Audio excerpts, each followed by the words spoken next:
In 2015, in February, I was working at a pottery studio called McCarty's Pottery in Marigold, and it was the birthday of one of the founding owners.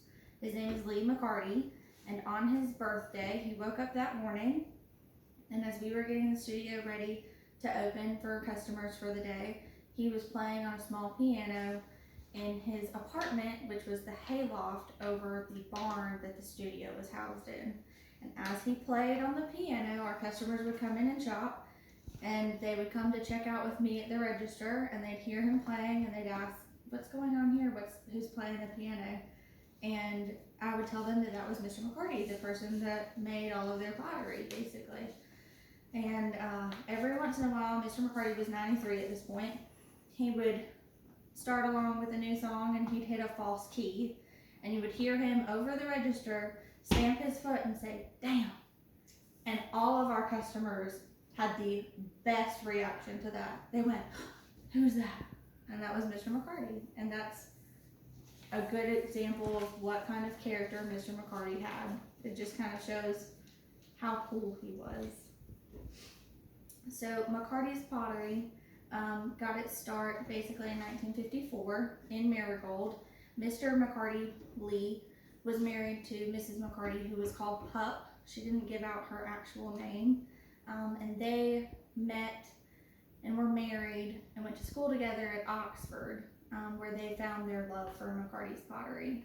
They then went to New York, where Mr. McCarty took classes at Columbia University.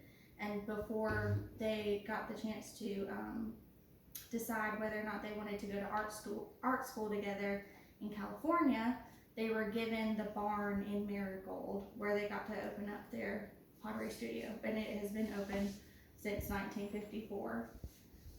About 1954, 1960, the McCartys started developing their glazes, and those are the colors of their pottery.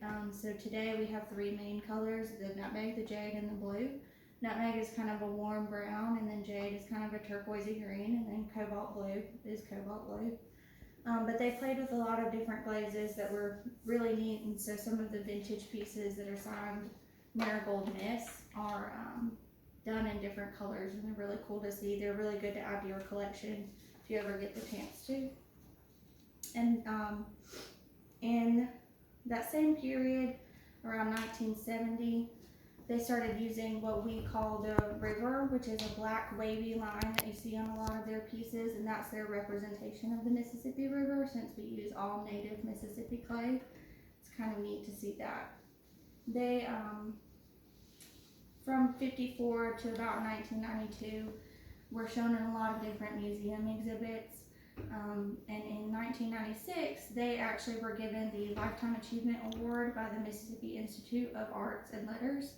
And they were very proud of that. They also released a book, I think this is from the University of Mississippi. It's called Masters of Marigold, 40 Years of Pottery. And it's a very popular book that talks about their start. In 2012, they were given the Governor's Award for Excellence in the Visual Arts from the Mississippi Arts Commission.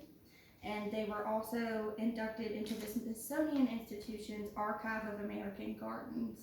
And so they're very proud to be a part of that, because the gardens were cultivated by Mrs. McCarty, and Mr. McCarty helped with the design plan, but everything out there they kind of did themselves. So it's really sweet.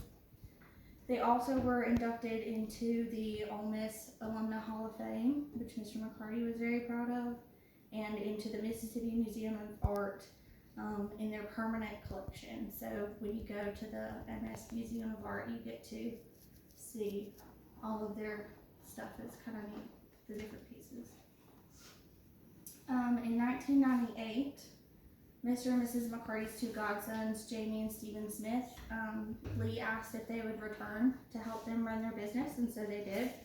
So Jamie Smith is our current potter, and he's been throwing with Mr. and Mrs. McCarty since he was young, so he has a lot of experience himself, but also with their creative process and how they kind of designed the pieces they wanted to do and how they did their glazes, that sort of thing. And Jamie has three children, Sarah Bennett, Jim, and Cardi, and one of them, probably Cardi, will end up carrying on the family business. So we're very excited about that. And Steven is one of the other godsons, Jamie's brother.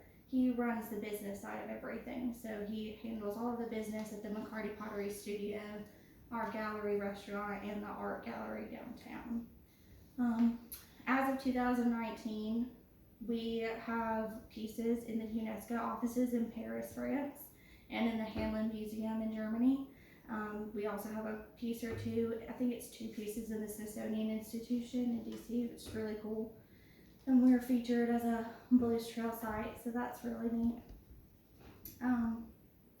The McCartys were very family oriented, and they wanted to really provide a rich and family friendly experience for people that come into the studio, and they were always very happy to see new people and especially children coming, since they didn't have children of their own.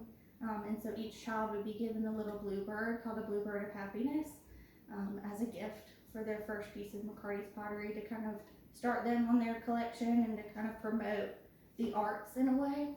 And one of my favorite quotes is by Mark Twain, and it said, "Find a job you enjoy doing and you will never have to work a day in your life."